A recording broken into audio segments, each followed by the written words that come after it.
Assalamualaikum warahmatullahi wabarakatuh. Kembali lagi di channel Radio Horor. Untuk kisah kali ini masih ada sebuah cerita dari tulisannya Neneng Dewi NS. Dan untuk kisah yang akan saya bawakan kali ini, sebuah kisah yang berjudul Karma Pelaku Pesugihan Siluman Kera. Sebelum kita lanjut ke ceritanya, tekan dulu tombol like video ini dan jangan lupa tekan juga tombol subscribe channel ini.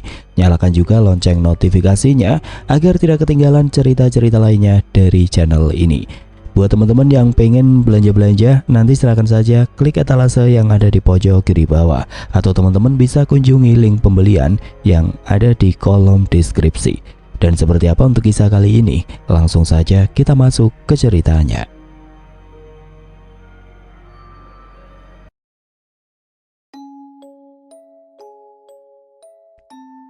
Bu Tuti sedang membuat bubur ayam buat Pak Hasan, suaminya yang sedang sakit. Sebagai seorang istri, hatinya sangat sedih melihat kondisi suaminya yang sangat memprihatinkan. Selama hampir 2 minggu, Pak Hasan hanya terbaring lemah di ranjang. Tubuhnya kaku, seperti tidak sanggup digerakkan. Kedua matanya seakan tidak bisa dipejamkan meski hanya sekejap, hingga membuat Pak Hasan selalu terjaga. Bu Tuti sudah berkali-kali mencoba mengusap kedua mata Pak Hasan dengan telapak tangan kanannya.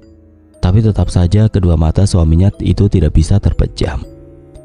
"Pak, Bapak, kenapa bisa seperti ini? Ibu sedih, Pak," rata Bu Tuti yang kini mulai tidak kuasa membendung laju air mata dari kedua belah pipinya yang mulai diwarnai keriput ini. Tidak ada sautan, tidak ada ekspresi apapun dari wajah Pak Hasan, hanya kedua bola matanya yang terus menengadah ke atas dengan tatapan yang menyiratkan rasa takut. Disusul tubuhnya yang tiba-tiba mengejang dan mata yang mendelik di ke atas, membuat tangis Bu Tuti makin tidak terbendung. "Pak, istighfar, Pak," teriak Bu Tuti histeris seraya memeluk tubuh kurus suaminya. Lalu terdengar suara misterius seperti sesuatu yang dicapik-capik. Bu Tuti juga ikut mendengarnya, tapi dia tidak melihat apa-apa. Dia hanya mendengar jerit kesakitan sang suami yang memenuhi seantero kamar. Bu Tuti tidak tahu kalau itu adalah sosok Raja Siluman Kera yang sedang mencakar-cakar punggung Pak Hasan dengan posisi memanjang, hingga menimbulkan luka cakaran yang cukup dalam dan panjang. Namun hanya Pak Hasan saja yang bisa melihat sosok siluman kera tersebut. Berkali-kali Pak Hasan merintih sambil meminta ampunan pada sosok sesembahannya itu, tapi sepertinya usahanya sia-sia. Sosok sesembahannya itu yang selama ini jadi pemberi semua kekayaan dan kehormatan untuk Pak Hasan, sepertinya sudah tidak dapat memaafkan kesalahan Pak Hasan. Makanya dia turun langsung untuk memberikan hukuman kepada lelaki yang dikenal sebagai juragan kontrakan tersebut. Ampun Tuhan, saya janji tidak akan lagi melanggar larangan yang Tuhan tetapkan. Ampun, sakit." Suara erangan kesakitan Pak Hasan kembali terdengar dari mulutnya. Namun kembali, sosok Raja Siluman Kera tidak menanggapinya. Sosok yang terkenal kejam, bengis dan tidak ada ampun itu malah mengeluarkan sebuah cemeti dari balik punggungnya. Lalu tanpa ampun cemeti itu berkali-kali dipukulkan ke arah punggung, kaki, dan tangan Pak Hasan. Pak Hasan yang sudah kehabisan tenaga dan sudah berada di ambang batas rasa sakit yang sudah tidak bisa lagi dia tahan, hanya bisa menangis. Rasa sesal kini menjajah dirinya. Kenapa dulu tergoda untuk melakukan pesugihan siluman kera? Tapi semuanya sudah terlambat. Ketika siang hari, suasana di kamar Pak Hasan selalu sunyi, seakan tidak ada kehidupan. Pak Hasan tidak ubahnya patung karena benar-benar hanya diam tidak bergerak. Kedua matanya pun terpejam. Namun Bu Tuti tetap telaten melayani sang suami yang sudah mengarungi bahtera rumah tangga dengannya selama 15 tahun itu. Bu Tuti dibantu Sari dan Yoga anaknya bergantian mengurus Pak Hasan. Namun hal berbeda akan terjadi ketika maghrib mulai menjelang.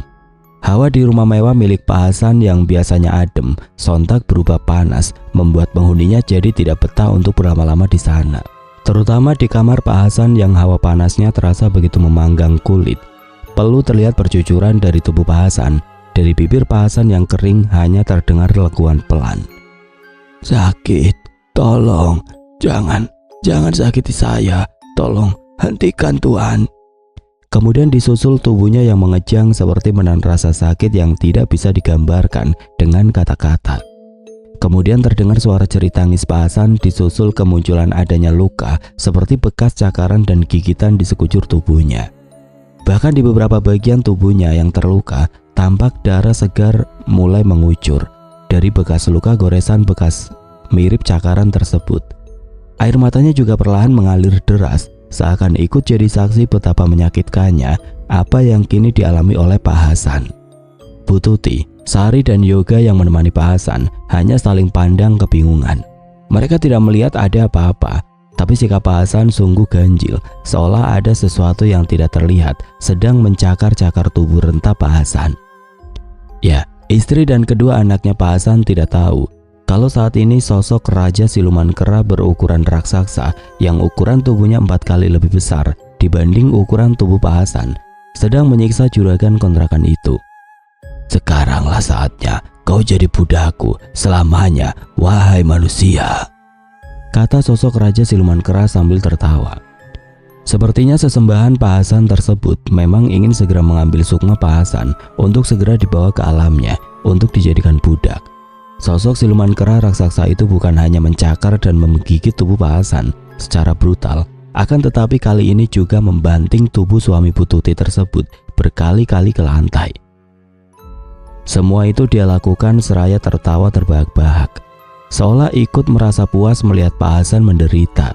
Bahkan dia juga tidak segan membenturkan kepala Pak Hasan ke tembok dengan sekuat tenaga, hingga akhirnya tidak lagi terdengar jeritan kesakitan dari mulut laki-laki itu. Tubuh Pak Hasan pun akhirnya terkulai lemas dengan sejumlah luka gigitan dan cakaran yang menggedikan bulu kuduk. Kepalanya pecah bersimbah darah hingga isi otaknya beramburan keluar. Melihat hal itu sontak jerit tangis Bu Tuti, Sari dan Yoga pun terdengar memecah keheningan malam itu. Ya, Pak Hasan pun dinyatakan tewas. Kondisi tubuhnya yang meninggal dengan kondisi sangat mengenaskan itu sempat menjadi perbincangan warga. Bu Cahaya, ibunya Nindi, bahkan sempat menegur ibu-ibu yang sedang membicarakan mendiang Pak Hasan yang diduga selama ini melakukan pesugihan dan tewas akibat disiksa oleh makhluk sesembahannya. Serem amat ya, kok bisa Pak Hasan matinya setragis gitu sih? Kata Bu Romi pagi itu seraya memilih sayur kangkung yang ada di hadapannya. Iya, jangan-jangan apa yang dikatakan orang-orang benar kalau selama ini Pak Hasan itu pakai pesugihan. Tugas Bu Nina yang dikenal sebagai ratu gosip di lingkungan itu. Bisa jadi Bu, soalnya dari hidup yang melarat nggak punya apa-apa, masa iya bisa langsung kaya mendadak hanya dalam waktu singkat? Timbal Bu Erna pemilik warung seraya menyodorkan wadah berisi daging ayam dan lauk segar yang sudah dibungkus ke hadapan ibu-ibu yang saat itu sedang berkerumun di warungnya. Bu Cahaya yang dari tadi sudah selesai memilih bahan-bahan masakan sedikit merasa terganggu oleh obrolan ibu-ibu barusan. Udah tuh ibu-ibu, jangan ngomongin orang yang sudah meninggal, Pak Mali. Kasihan juga sama anggota keluarganya yang lagi berduka. Harusnya kita doakan semoga almarhum Pak Hasan diberi tempat terbaik di sisi Allah, tegur Bu Cahaya. Namun teguran Bu Cahaya tersebut malah disambut cibiran oleh sebagian besar ibu-ibu yang ada di sana. Alah Bu Cahaya, ini jangan sok suci gitulah, kayak yang gak suka ngomongin orang saja. Cibir Bu Romi lalu menatap tajam ke arah Bu Cahaya. Iya, munafik banget, padahal yang kita omongin kan fakta, ledek Bu Nina yang disambut dengan senyum sinis oleh ibu-ibu lainnya. Bu Cahaya langsung tertegun mendengar ucapan Bu Nina yang masih saja tidak merasa bersalah sudah membahas orang yang sudah meninggal. Tidak mau memperpanjang, akhirnya Bu Cahaya pun pamit duluan.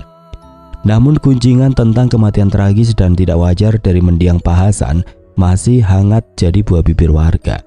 Pengakuan dari penggali makam jenazah juga tidak kalah mencengangkan dan mengundang rasa heran warga. Pak Yusuf, Pak Surya dan Pak Herman yang bertugas menggali makam untuk mendiang Pak Hasan mengaku sangat kesulitan untuk menggali makam. Selain makam yang digali tiba-tiba dipenuhi oleh batu-batu besar dan menyulitkan penggalian, juga tanahnya begitu keras hingga cangkul yang mereka pakai sampai patah jadi dua. Hal itu jelas di luar nalar karena saat itu adalah musim hujan dan malam sebelum Pak Hasan meninggal, desa mereka sempat diguyur hujan cukup deras. Lalu pagi harinya Pak Hasan meninggal. Rasanya mustahil kalau sampai tanah pemakaman yang hendak digali tanahnya begitu keras layaknya tanah tandus yang sudah berbulan-bulan tidak terkena siraman air hujan. Untunglah kehadiran Ustadz Rohmat yang ikut mentalkin jenazah sedikit membantu meringankan tugas para penggali kubur. Namun keanehan tidak sampai di situ. Setelah jenazah Pak Hasan diturunkan ke liang lahat, entah dari mana asalnya tiba-tiba saja muncul puluhan kera berukuran sedang dengan buas merangsek masuk memenuhi areal makam. Kera-kera liar tersebut berlarian di sekeliling jenazah sambil melompat-lompat menimbulkan suara bising yang sangat mengganggu jalannya prosesi pemakaman. Di antara rombongan kera tersebut ada juga yang melempari para pelayat dengan batu kerikil yang mereka ambil, hingga membuat para pelayat yang sedang khusyuk mengikuti proses pemakaman mendiang Pak Hasan menjadi kaget dan ketakutan. Tidak sampai di situ saja, rombongan kera tersebut juga kompak berlarian ke arah jenazah Pak Hasan yang sudah dikafani. Lalu mereka rebutan mencakar dan menggigit jasad mendiang. Akibatnya kain kafan yang dipakai almarhum jadi sobek tercabik-cabik di beberapa bagian. Suasana pun berubah riuh. Warga yang ikut mengantarkan jenazah jadi berlarian ketakutan. Tangis Bu Tuti dan kedua anaknya Yoga dan Sari pun pecah. Mereka berteriak histeris memanggil-manggil nama almarhum. Ustadz Rohmat yang bisa membaca gelagat tidak baik meminta pihak keluarga bersama warga sama-sama berdoa yang ditunjukkan untuk mendiang Pak Hasan. Namun usaha Pak Rohmat untuk membujuk warga untuk tetap tinggal di sana sampai beres pemakaman pun gagal. Warga sudah terlanjur ketakutan dan lebih memilih meninggalkan areal pemakaman. Bahkan Ustadz Rohmat yang mencoba menghalau kera-kera yang masih terus menggigit dan mencakar-cakar jenazah Pak Hasan malah sempat ikut kena cakaran bagian wajahnya. Untunglah Nindi yang masih bertahan di sana segera mengambil kayu panjang yang ada di sana. Lalu Nindi pun memukul 2 ekor kera yang tadi sempat menyerang Ustadz Rohmat. Kayaknya ada yang aneh dengan kematian Pak Hasan. Rasanya gak mungkin kera-kera ini muncul begitu saja, kata Nindi dalam hatinya, seraya terus mencoba memukul mundur kera-kera yang kini malah berbalik mencoba menyerangnya. Tentu saja Nindi tidak tinggal diam begitu saja. Dengan bekal ilmu karate dan kemampuan sebagai seorang indigo yang dimilikinya, Nindi pun sekuat tenaga mencoba melawan. Tidak lupa Nindi mengeluarkan tasbih kayu kaboa dari hutan sancang, salah satu senjata andalannya. Akan tetapi jumlah gerombolan kera itu mulai tidak sebanding untuk dilawan Nindi yang hanya melawan sendirian. Pada suatu kesempatan Nindi sempat terdesak mundur. Sebuah cakaran dari 2 ekor kera yang dengan beringas menyerangnya hampir saja menggores pipi dan tangannya. Untunglah Nindi berhasil menghindar, meski nafasnya mulai ngos-ngosan karena mulai kehabisan tenaga melawan puluhan kera yang tampak begitu bernafsu ingin mencabik-cabik tubuh jangkungnya. Wah gawat, bisa-bisa aku jadi bulan-bulanan kera-kera jelek ini. Ya Allah, tolong bantu hamba, kata Nindi sambil terus melantunkan ayat kursi karena dia yakin ada aura hitam tidak terlihat yang menggerakkan kera-kera tersebut untuk mengganggu prosesi pemakaman mendiang Pak Hasan.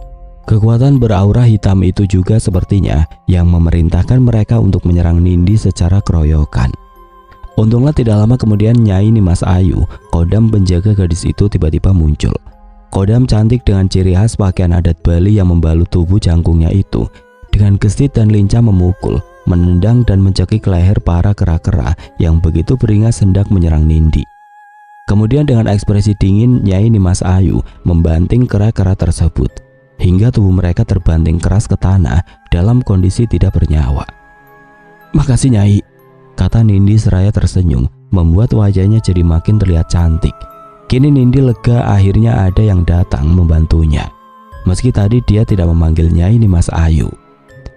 Sama-sama Nindi, sekarang sebaiknya kamu bawa Ustadz Rohmat dari sini. Aku khawatir nanti kera-kera lain akan kembali datang dan menyerang beliau juga, perintah Nyai Nimas Ayu sambil terus menghajar kera-kera yang kini mencoba menggigit dan mencakar kulitnya yang mulus itu. Mampuslah kalian semua makhluk jelek, seru Nyai Nimas Ayu yang membuat gerakan mengentak-entakan tanah dengan kedua kakinya berkali-kali, persis seperti gerakan salah satu tari Bali, sehingga membuat tanah mulai berguncang. Awalnya guncangannya pelan, lalu lama-kelamaan mulai mengencang mirip sebuah guncangan gempa. Kera-kera tersebut tampak mulai kehilangan keseimbangan. Mereka mulai tidak bisa fokus melancarkan serangan ke arah Nyai Nimas Ayu yang masih tetap berdiri tegap dengan jumawa. Gonjangan gempa lokal yang diciptakan oleh Nyai Nimas Ayu juga membuat para kera tersebut jadi berpencar ke sana kemari, tidak beraturan. Saat itulah Nyai Nimas Ayu mengangkat kedua tangannya ke atas, membuat gerakan seperti sedang menjaring sesuatu. Ajaib, muncullah sebuah jaring raksasa berwarna keemasan. Itu adalah jaring gaib raksasa, salah satu senjata andalan Nyai Nimas Ayu yang jarang dia keluarkan. Kemudian sosok kodam yang berasal dari Pulau Dewata itu membuat gerakan seperti sedang meraup sesuatu. Lalu hanya dalam sekejap mata puluhan ekor kera yang tadi berseliweran tanpa arah tampak sudah masuk ke dalam jaring gaib raksasa milik Nyai Nimas Ayu. Suara bising para kera yang berteriak-teriak seakan minta dilepaskan pun terdengar.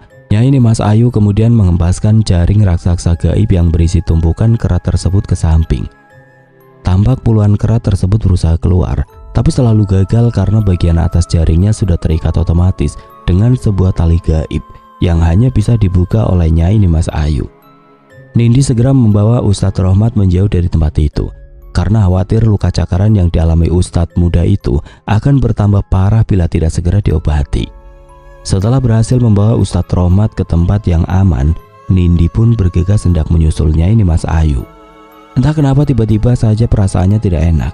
Nindi merasa ada hal kurang baik yang akan menimpa kodam penjaganya itu. Dugaan Nindi tidak meleset. Baru saja dia sampai di depan gerbang makam, sebuah pemandangan mengerikan sudah terpampang di depan matanya.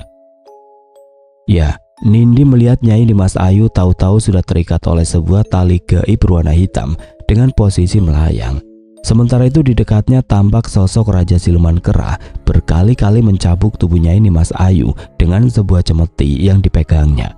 Hingga beberapa kali terdengar lenguan kesakitan dari bibir sang kodam. "Nyai," pakik Nindi. Merasa geram, Nindi langsung berlari ke arah Nyai Nimas Ayu yang masih terikat dengan posisi tergantung di udara. Nyai Nimas Ayu segera memalingkan wajahnya ke arah Nindi.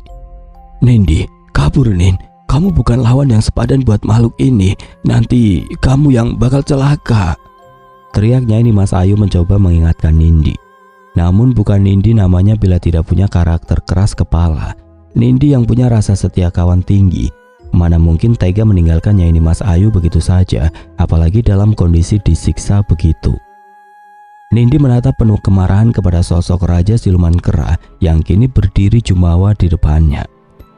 Dengan sebuah cemeti berwarna emas tergenggam erat di tangan kirinya. "Sungguh besar sekali nyalimu bocah, berani datang mengantar nyawa ke sini," ejek sosok Raja Siluman Kera masih dengan tatapan tajamnya yang seakan ingin menelanjangi Nindi. Namun sosok sesembahan Pak Hasan itu juga tidak bisa memungkiri kalau dia bisa merasakan ada sesuatu yang berbeda dari gadis yang ada di hadapannya kini. Sebuah kekuatan tersembunyi yang bila meledak akan mampu meluluh lantakan siapapun yang jadi lawannya. Makhluk jelek, lepaskan Nyai Nimas Ayu," Nindi membentak sosok Raja Siluman Kera. Bocah ingusan, apa kau sudah siap mati di tanganku? Rasakan ini." Tanpa menunggu jawaban dari Nindi, sosok Raja Siluman Kera langsung mengarahkan kedua tangannya ke arah leher Nindi dengan tujuan untuk mematahkan leher lalu membanting tubuh gadis itu. Nindi terlebih dulu mengantisipasi dengan membacakan surat-surat pemagaran tubuh agar tidak gampang tumbang ketika diserang lawan. Nindi mencoba menghindar dengan cara memutar tubuhnya. Lalu kaki kanannya menendang perut sosok Raja Siluman Kera hingga cekikan kedua tangannya di leher Nindi langsung terlepas. Sosok Raja Siluman Kera terlihat marah, serangannya gagal total. "Ternyata kau lumayan jago juga bocah ingusan, tapi bukan berarti aku mengaku kalah secepat itu." Menghantamkan kakinya ke tanah hingga menimbulkan getaran cukup dahsyat. Tubuh Nindi sempat oleng hampir jatuh akibat hilang keseimbangan, tapi segera bisa tegak berdiri setelah membaca ayat kursi dengan lantang. Tiba-tiba saja sosok Raja Siluman Kera berubah wujud menjadi 2 kali ukuran tubuhnya semula, membuat Nindi seperti berhadapan dengan seorang raksasa. Disusul munculnya sebuah palu gada berukuran sangat besar dengan duri-duri runcing di sekelilingnya.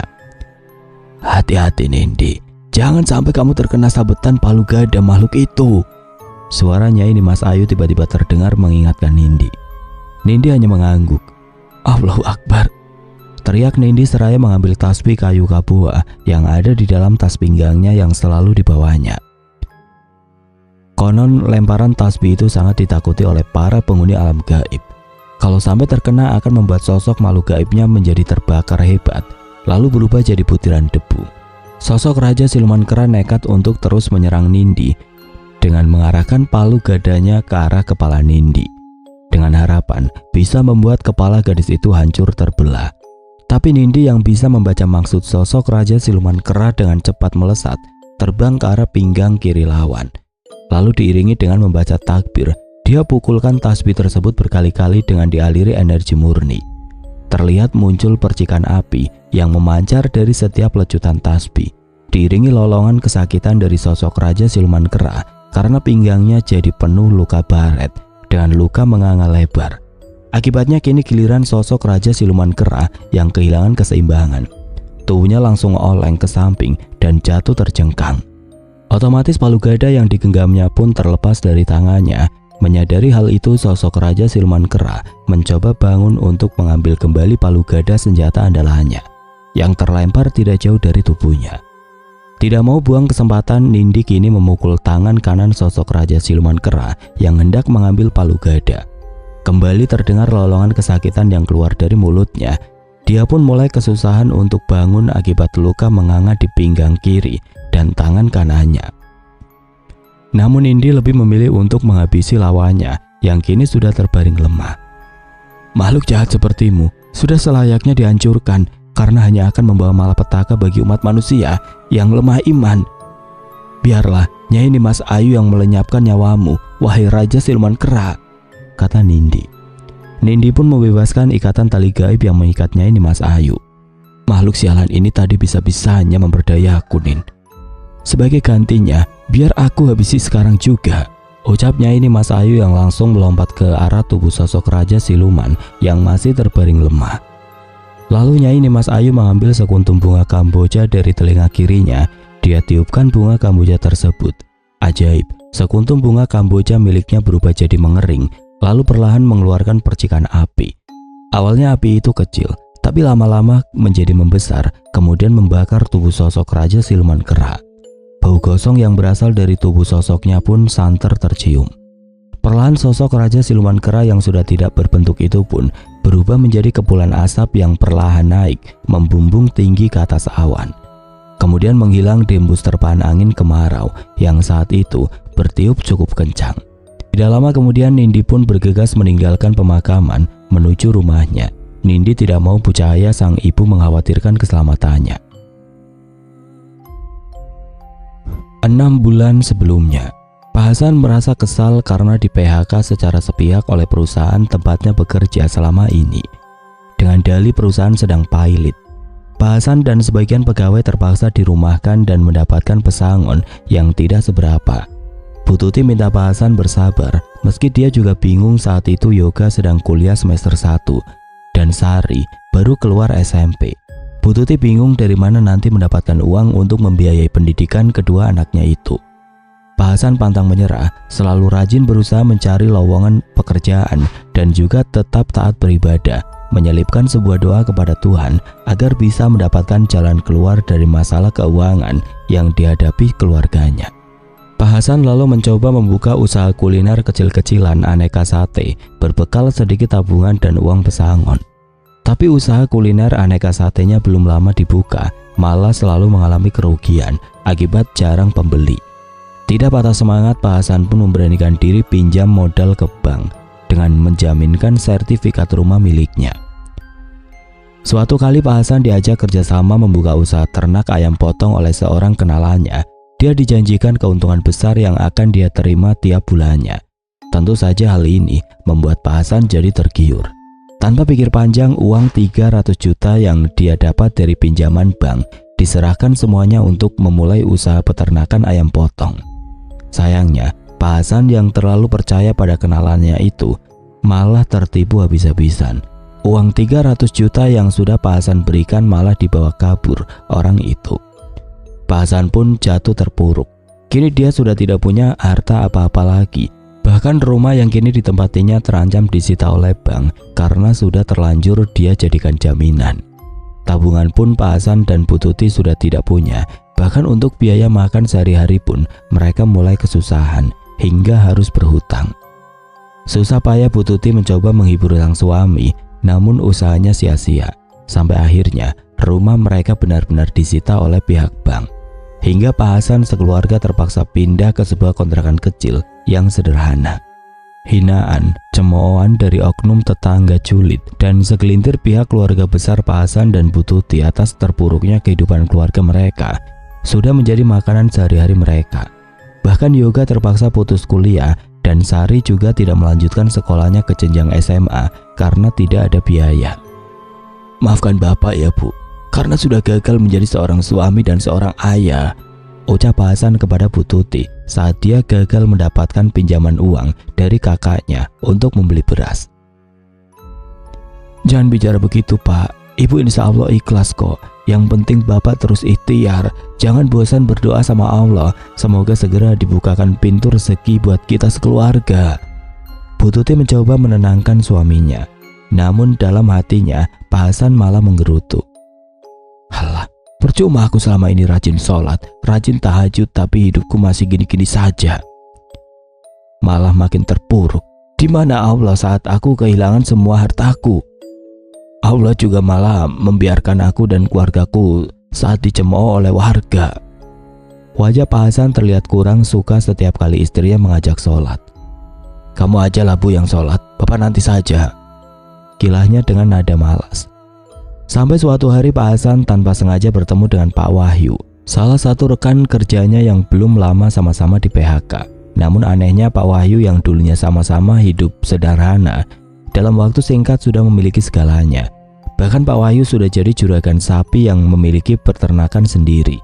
Tentu saja kesuksesan instan yang dialami oleh Pak Wahyu membuat Pak Hasan jadi bertanya-tanya. Di luar dugaan, Pak Wahyu akhirnya membocorkan rahasia kesuksesannya itu karena dia menjalankan ritual pesugihan siluman kera.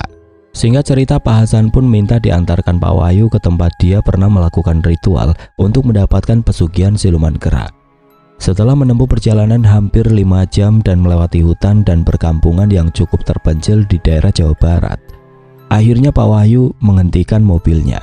Pak Hasan sempat kebingungan kenapa mereka berhenti di sebuah tempat yang sangat terpencil. Saat Pak Wahyu mengajaknya turun, tanpa banyak bertanya Pak Hasan pun mengikuti langkahnya dari belakang. Pak Hasan sempat bergidik ngeri dan bulu kuduknya langsung meremang saat tahu tempat yang mereka tuju adalah sebuah pemakaman kuno. Tidak lama kemudian seorang lelaki tua yang memakai pakaian serba hitam dan ikat kepala berwarna senada muncul dari sebuah tempat yang lebih mirip saung sederhana. Tapi di depannya ada makam yang dikelilingi oleh tembok setinggi pinggang orang dewasa. Lelaki tua yang merupakan kuncen tempat keramat tersebut dikenal dengan nama Abah Karta. Konon Abah Karta bukanlah laki-laki sembarangan. Dia terkenal punya ilmu kanuragan dan ilmu kebatinan tinggi. Makanya dipercaya sebagai penjaga kuncen karena kerap berurusan dengan hal-hal yang berkaitan dengan dunia gaib dan segala tetek bengeknya. "Ada apa kalian kemari?"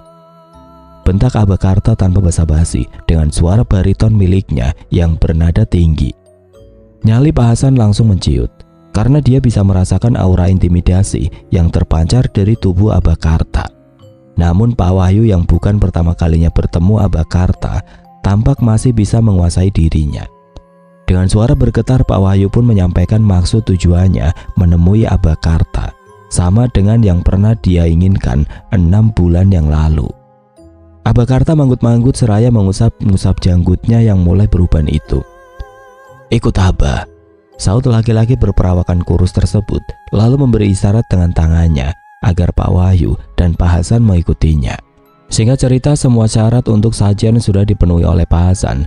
Beberapa ritual yang di luar nalar pun sudah berhasil dilakukan oleh Pak Hasan. Meski dia harus setengah mati menahan rasa takut saat sosok raja siluman kera yang kini menjadi sesembahannya menampakkan wujud di hadapannya. Keringat dingin sebesar biji jagung bercucuran membasahi tubuh Pak Hasan. Laki-laki itu hanya bisa menunduk karena tidak kuat menatap 2 pasang mata merah menyala sosok sesembahannya itu yang begitu tajam dan seakan hendak menelannya bulat-bulat. Sebelum Pak Hasan pulang, Abah Karta menyampaikan sesuatu yang cukup mengejutkan laki-laki itu.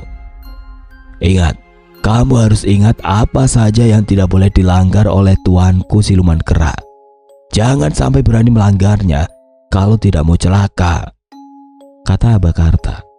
Iya Abah, saya masih ingat kok. Jangan sampai ada yang menyebut nama Tuhan di rumah saya, apalagi melaksanakan ibadah. Lalu setiap 6 bulan sekali saya harus memberikan tumbal manusia agar kekayaan yang didapatkan jadi berlipat ganda, sahut Pak Hasan. Bagus, sekarang kamu boleh pulang. Besok malam tuanku siluman kera akan langsung mendatangi rumahmu untuk memberikan uang yang kamu minta. Abah Karta mengakhiri ucapannya. Sebuah senyum bahagia terukir di bibir Pak Hasan mendengarnya. Itu artinya dia dan keluarganya akan segera berakhir. Singkat cerita, Pak Wahyu pun akhirnya mengantar Pak Hasan pulang. Malam itu Bu Tuti sedang tertidur pulas di samping suaminya. Namun tidurnya begitu gelisah karena istri Pak Hasan itu mimpi buruk. Ya, Bu Tuti bermimpi sedang berada di sebuah tempat yang dipenuhi oleh rimbunya pepohonan yang berjajar tinggi mirip hutan. Tapi suasananya sunyi senyap. Hanya sesekali hembusan angin meniup dedaunan. Tiba-tiba, sesosok makhluk berwujud seekor kera tapi ukurannya 3 kali ukuran kera biasa menghampirinya. Sebuah seringai menakutkan dari gigi-giginya yang tajam membuat Bu Tuti langsung tersurut mundur. Perempuan itu ingin berteriak minta tolong dan memanggil Pak Hasan, tapi suaranya sama sekali tidak keluar. Puaskan aku, wahai manusia. Tiba-tiba ucapan sosok itu sungguh mengagetkan Bu Tuti. Apa maksudmu? Tanya Bu Tuti dengan wajah yang kini terlihat pucat dan sudah mulai berada di ambang batas rasa takutnya. Puaskan aku malam ini. Sosok itu kembali mengulangi ucapannya. Kali ini sosok mirip kera raksasa yang tidak lain adalah Raja Siluman Kera itu perlahan berjalan mendekat ke arah Bu Tuti. Suara dengusan nafsu dari sosok itu yang terlihat dari cuping hidungnya yang mulai kembang kempis. Juga tatapan kedua mata merahnya yang mulai berbinar penuh nafsu terpampang nyata di depan Bu Tuti. Tidak, aku tidak sudi jadi pemuas nafsu makhluk menjijikan seperti kamu. Pergi, pergi, kata Bu Tuti dengan setengah menangis. Suaranya bergetar menahan rasa takut yang semakin dalam menjajah dirinya. Aku paling tidak suka menerima penolakan, wahai manusia. Suamimu sudah menjadikanku tuan demi harta. Ayolah, puaskan aku. Kini kedua tangan besar dan berbulu lebat dari sosok Raja Siluman Kera itu terkembang ke arah Bu Tuti. Anehnya Bu Tuti kali ini benar-benar tidak bisa menggerakkan anggota tubuhnya, bahkan mulutnya pun seakan tertutup rapat seperti direkat oleh lem Korea. Hanya air matanya yang perlahan mulai deras mengalir sesaat setelah sosok itu menjatuhkan paksa tubuh Bu Tuti di atas hamparan dedaunan yang mulai mengering. Lalu sosok yang sudah dikuasai oleh nafsu itu dengan paksa merobek pakaian Bu Tuti. Air mata Bu Tuti makin deras mengalir, hatinya hancur. Marwahnya sebagai seorang istri dan perempuan malam itu ternoda oleh aksi bejat makhluk yang menjadi sesembahan suaminya sendiri. Dengan buah sosok itu merudah paksa Bu Tuti berkali-kali hingga perempuan itu jatuh pingsan. Anehnya, Pak Hasan yang sedang tidur tepat di samping Bu Tuti sama sekali tidak mendengar jeritan kesakitan perempuan itu saat dirudah paksa oleh Raja Siluman Kera. Pak Hasan malah tidur dengan pulas sampai mendengkur saking pulasnya. Pak Hasan pagi itu terkejut saat bangun tidur duluan melihat sang istri dalam kondisi yang cukup mengenaskan. Pakaian tidurnya tampak koyak di sana-sini, ada bekas cakaran juga di pahanya yang tersingkap. Wajah perempuan itu basah oleh air mata, tapi dengan kedua matanya yang masih terpejam. Bangun, bangun Bu, Ibu kenapa? Tanya Pak Hasan, wajahnya diwarnai kecemasan. Perlahan Bu Tuti membuka matanya, saat sadar kondisi tubuh dan pakaiannya berantakan, tangis perempuan itu pun langsung pecah dalam pelukan suaminya. Dengan beruraian air mata, Bu Tuti pun menceritakan mimpinya semalam. Pak Hasan awalnya kaget, gambaran sosok yang semalam sudah merudah paksa istrinya persis dengan Raja Siluman Kera yang memberinya kekayaan pesugihan. Pak Hasan diam saja, dia tidak berani menceritakan semua itu, apalagi saat ini kondisi Bu Tuti masih terguncang. Sampai akhirnya sebuah suara bisikan tiba-tiba terdengar di telinga kiri Pak Hasan. Biarkan istrimu jadi pemuas nafsuku, lihatlah di kolong ranjangmu, ada emas batangan dan aneka perhiasan sebagai upah atas layanan yang istrimu berikan tadi malam," kata suara misterius itu. Anehnya suara bisikan itu hanya Pak Hasan saja yang bisa mendengar, sedangkan Bu Tuti tidak. Sang istri yang masih syok atas peristiwa semalam masih terus menangis sambil menyembunyikan wajahnya dengan bantal. "Itu suara siapa ya?" gumam Pak Hasan. Penasaran, Pak Hasan mengintip ke bawah kolong ranjang yang biasa dia tempati dengan sang istri. Wajah Pak Hasan langsung berbinar riang saat melihat ada sekantong kecil berisi emas batangan dan sekantong kecil lagi aneka perhiasan. Dengan sigap Pak Hasan segera mengambil kedua kantong kecil tersebut. "Akhirnya aku kaya," katanya seraya memegang erat kedua kantong kecil tersebut. Tanpa memperdulikan kondisi sang istri yang masih trauma, Pak Hasan malah meninggalkan Bu Tuti sendirian di kamar. Pak Hasan bergegas mandi dan berganti pakaian. Dia berencana hendak menjual sebagian emas batangan dan perhiasan tersebut untuk membeli barang-barang yang dia perlukan. Pak Hasan yang sudah dibutakan oleh kekayaan yang diberikan oleh Raja Siluman Kera sama sekali tidak peduli lagi dengan nasib malang yang harus menimpa sang istri, karena setiap malam Jumat harus menjadi pemuas nafsu sesembahannya. "Jadi semua harta yang kamu dapat ini hasil pesugihan, Pak? Lalu Bapak jadikan Ibu sebagai pemuas nafsu jin yang Bapak sembah? Tega sekali kamu, Pak," tanya Bu Tuti dengan wajah yang menyiratkan rasa kecewa yang teramat dalam kepada suaminya. "Shh, kamu jangan kenceng-kenceng ngomongnya, Bu. Ntar kedengeran sama Sari dan Yoga. Bahaya juga kalau sampai tetangga kita tahu," sahut Pak Hasan seraya memberi isyarat dengan jari telunjuknya agar Bu Tuti memelankan nada bicaranya. "Ya Allah, Pak, benar-benar tega kamu, Pak," ucap Bu Tuti. Sebutir air mata tiba-tiba mengalir di pipinya.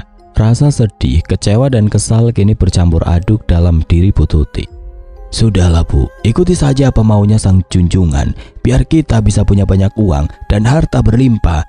Kan kita lakukan ini demi masa depan anak-anak juga." "Tapi Pak," Bu Tuti protes, tapi keburu dipotong oleh Pak Hasan. "Emangnya Ibu mau kita kembali hidup miskin seperti dulu? Kemiskinan kita jadi bahan cemoohan orang-orang. Anak-anak putus sekolah. Tiap hari Ibu hanya bisa nangis di kamar akibat hinaan orang-orang tentang keluarga kita. Apa itu yang Ibu mau, ah?" sentak Pak Hasan dengan tatapan tajam yang menusuk ke arah Bu Tuti. Bu Tuti terdiam. Kini kedua pipinya sudah basah oleh air mata yang mengenang. Dia tidak habis pikir kenapa Pak Hasan tidak mempertimbangkan luka batin dan luka fisik yang dia alami.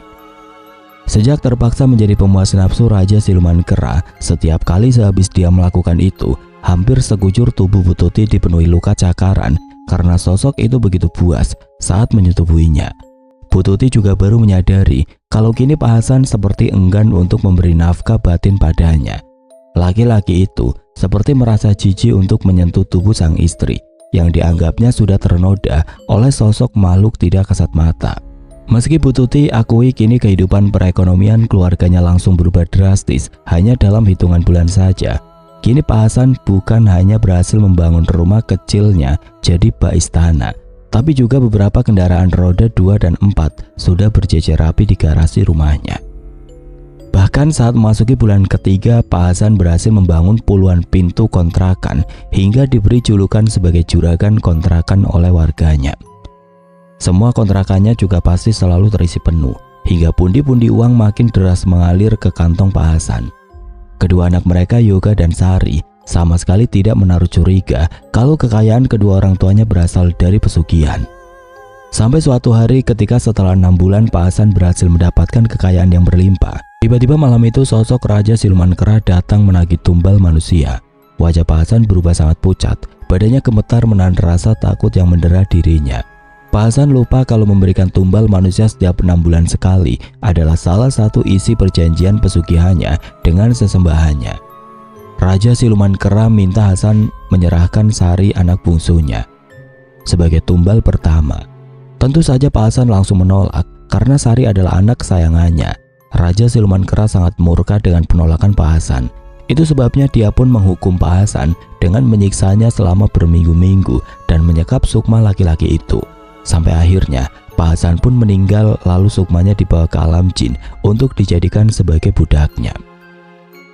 Kini setelah Pak Hasan meninggal dan sosok Raja Siluman Kera berhasil dihabisi oleh Nindi yang dibantu oleh Nyai Nimas Ayu, rupanya imbas dari pesugihan kera yang dilakukan oleh mendiang Pak Hasan masih belum berakhir. Kini istri dan kedua anaknya mulai ikut merasakan imbasnya. Sepeninggal sang ayah, Sari mengeluh. Setiap malam tidak bisa tidur karena merasa kamarnya dipenuhi oleh puluhan ekor kera. Mereka berlarian di sekitar kamar Sari, menimbulkan suara gaduh. Bahkan isi lemari pakaiannya juga diacak-acak hingga berhamburan ke lantai. Hingga Sari merasa tidak nyaman untuk tidur di kamarnya sendiri. Hal yang sama juga dialami oleh Yoga sang kakak. Sementara Ibu Tuti mulai merasakan sakit luar biasa di bagian kemaluannya. Akhir-akhir ini Bu Tuti sering mengalami pendarahan hingga harus sering berobat ke rumah sakit. Nindi yang kasihan pada Bu Tuti dan kedua anaknya itu menyarankan agar mereka segera meninggalkan rumah mewah peninggalan mendiang Pak Hasan, lalu diruqyah ke ustadz atau kiai yang paham tentang ruqyah. Tapi Bu Tuti menolak meninggalkan rumah mewah itu dengan alasan tidak mau lagi kembali hidup miskin seperti dulu. Apalagi masih ada warisan kontrakan puluhan pintu yang harus dia teruskan. Yoga dan Sari juga tidak berhasil membujuk sang ibu. Sampai akhirnya Sari dan Yoga yang tidak tahan setiap hari selalu mendapat teror dari sosok gerombolan kera anak buah sesembahan sang ayah, memutuskan untuk mendatangi seorang kiai di luar kota Garut, kenalan Bu Cahaya, untuk diruqyah. Namun keduanya bertekad akan kembali menjemput sang ibu setelah selesai diruqyah. Tidak lama kemudian Nindi dan warga mendengar kabar kalau terjadi kebakaran hebat di kontrakan petak milik Pak Hasan yang jumlahnya puluhan pintu tersebut. Kencangnya angin khas musim kemarau membuat api jadi lebih cepat menyebar diterbangkan oleh angin. Bu Tuti yang mendengar kabar itu langsung shock. Selama berhari-hari istri mendiang Pak Hasan tersebut hanya mengurung diri di rumahnya. Sampai akhirnya 2 hari kemudian Sari dan Yoga pulang setelah selesai menjalani proses ruqyah. Mereka hendak menjemput sang ibu untuk ikut diruqyah juga. Tapi saat mereka baru membuka pintu rumah mewah yang tidak terkunci tersebut, bau busuk langsung menyeruak dari dalam rumah, mengganggu indera penciuman Sari dan Yoga. Tangis kakak beradik itu langsung pecah saat menemukan sang ibu sudah terbaring kaku di ruang tengah dengan tubuh dipenuhi oleh bekas cakaran. Wajahnya juga rusak penuh luka cakaran dengan bola mata yang sudah tidak ada di tempatnya. Mendiang Bu Tuti harus membayar mahal keserakahannya yang tidak ingin kehilangan semua harta hasil pesugihan suaminya dengan taruhan nyawanya sendiri. Oke teman-teman, sekian untuk kisah kali ini. Semoga apa yang sudah saya bagikan dalam kisah ini dapat dijadikan pembelajaran untuk kita semua. Dan buat teman-teman yang baru bergabung, jangan lupa untuk like, komen, share, serta subscribe channel ini. Dan nantikan kisah-kisah horor berikutnya tetap di channel Radio Horor. Wassalamualaikum warahmatullahi wabarakatuh.